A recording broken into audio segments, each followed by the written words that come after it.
একবার বাসায় এই রেসিপিটা করে দেখুন, সবাই আপনার ফ্যান হয়ে যাবে। শুধু বারবার আপনার কাছে এই রেসিপিটাই করে যাবে। এত মজার, এত টেস্টি একটা খাবার এত সহজে করা যায়, না দেখলে আপনি বুঝতেই পারবেন না।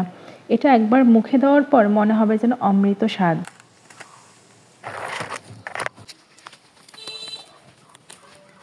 পাঙ্গাস মাছের এই রেসিপিটা একবার ট্রাই করে দেখুন। যে কখনো পাঙ্গাস মাছ খেতে পছন্দ করে না, সে আপনাকে বারবার বলবে পাঙ্গাস মাছের এই রেসিপিটা করার জন্য। পাঙ্গাস মাছটা ঘষে ঘষে অনেক সুন্দর করে পরিষ্কার করে নিয়ে তাতে লেবু এবং লবণ মাখিয়ে আবার ধুয়ে পরিষ্কার করে নেবেন। এতে পাঙ্গাস মাছের যে আষ্টে গন্ধ সেটা আর থাকবে না। এরপর পেঁয়াজ, রসুন এবং মরিচ একটু ভেজে নিয়ে সেটা ব্লেন্ড করে নেবেন। এরপর একে একে সব মশলাগুলো দিয়ে এবং ব্লেন্ড করে রাখা মশলাগুলো ভালো করে মেখে নেবেন এবং এতে একটু তেলও ব্যবহার করবেন। সরিষার তেল দিলে এর গন্ধটা এবং এর ফ্লেভারটা একেবারে চেঞ্জ হয়ে যায়। আপনি চেষ্টা করবেন খুব সুন্দর করে ম্যারিনেট করার জন্য। এরপর মাছগুলো দিয়ে ভালো করে মেখে 10 মিনিটের জন্য রেখে দিবেন, যাতে মশলাগুলো ভালো করে ভেতরে প্রবেশ করে এবং সুন্দর করে ম্যারিনেট হয়ে যায়। ভালো করে মাখিয়ে নেবেন যেন প্রত্যেকটা মাছের মধ্যেই সুন্দর করে মশলাগুলো চলে যায়।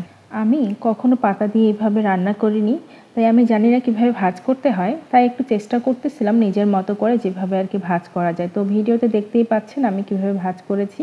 আপনারা আপনাদের মতো করে ভাজ করে নেবেন। ভাজ করার পর মনে হলো এটা বেঁধে দিলে মনে হয় ভালো হবে, না হলে মাছ বের হয়ে যাওয়ার সম্ভাবনা আছে। তাই আমি অনেক সুন্দর করে সুতা দিয়ে বেঁধে দিলাম। আপনারা চাইলে টুথপিক দিয়েও বেঁধে রাখতে পারেন, কিন্তু আমার কাছে এখান থেকে মনে হলো যে সুতা বেটার অপশন, তাই আমি সুতা দিয়ে বেঁধে নিয়েছি। এই যে দেখুন কত সুন্দর করে আমি বেঁধেছি। এরপর একটা কড়াই ভালো করে গরম করে নিয়ে সেখানে সামান্য একটু তেল দিয়ে সবগুলো পাতুরি দিয়ে দেবেন। আমি হালকা তেলে দিয়েছি, আপনারা বেশি তেল ইউজ করবেন না, কারণ পাতুরি থেকে যে পানিটা উঠবে সেটা দিয়ে এই রান্নাটা হয়ে যাবে।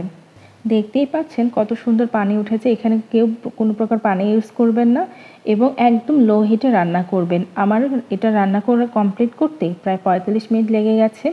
আপনারা চেক করে নেবেন এবং উল্টে পাল্টে রান্না করবেন। এরপর একটা ছুরি দিয়ে খুব সুন্দর করে এটা সুতোগুলো কেটে নেবেন।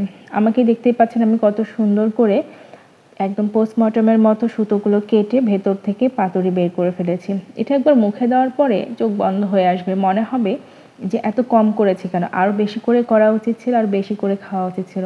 বাসায় একবার করে দেখুন। যে মানুষটা পাঙ্গাস কখনো খায়নি, পাঙ্গাস মাছ দেখলে নাক ছিটকাতো, সেও এই রেসিপিটা পছন্দ করবে। আশা করি আপনাদের সবার ভালো লাগবে।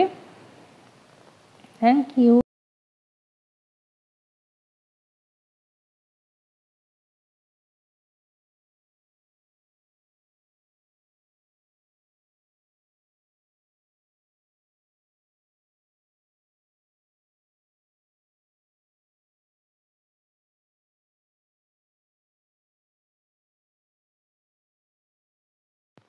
আপনারা বাসায় অবশ্যই চেষ্টা করবেন। এখন যেহেতু লাউয়ের সময় লাউ পাতা খেতে এবং টেস্ট করতে অনেক মজা লাগবে।